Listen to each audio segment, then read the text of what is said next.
Ang tinagoryang mananabas ng tubo sa Negros Occidental binansagang asukal na si Genesis Servania ay isa bigating boxing prospect noon ng Pinas at talaga naman inaabangan ito ng mga boxing fan. To sa taong 2013 nga mga idol may nakasagupa itong Panamanian fighter na si Rafael Concepcion may alias El Torito at may record ito 18 panalo 6 natalo at ang 8 dito mga idol ay tinapos nito via knockout. Talang ang Pinoy mga idol ay may record na undefeated 22 panalo 14 knockouts at ang bakbakan na ito mga idol ay naganap sa Cebu City, Philippines para paglabanan ang bakanting WBO Intercontinental Super Bantamweight title. Bagamat hindi ganon kaganda ang record ng Panamanian fighter ay dapat walang boxer ang magkampiyan dahil hindi ito sasabak sa luna na walang ensayo. Kung matatandaan natin mga idol sa taong 2008 ay ito lang naman ang sumira sa undefeated record sa ating kababayan na si AJ Basu Cabanal sa pamamagitan ng knockout.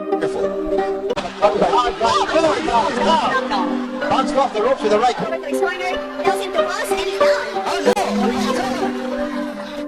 At nasundan pa ito ng laban sa katauhan ni Nonito Deneri noong 2009 bagaman duga din ito.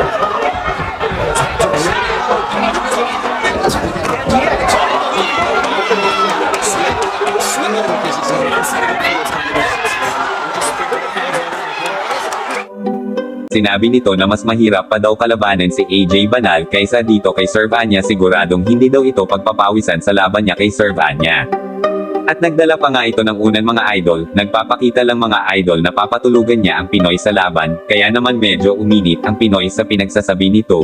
Pagdating sa taas ng ring ay pinadama ni Servania ang kamao nito, at bilang ganti sa pagkatalo ni AJ Banal.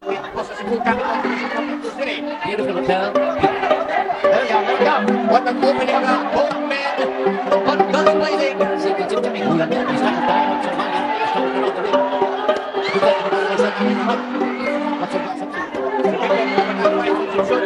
Several times. Silik ko siya kasi matubang sila.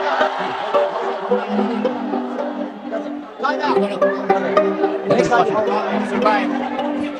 Right hand by Concepcion. Yun ang pinaka-effect ng overhand right. Round number 2, ako find the side of the ni Genesis. Concepcion looks well.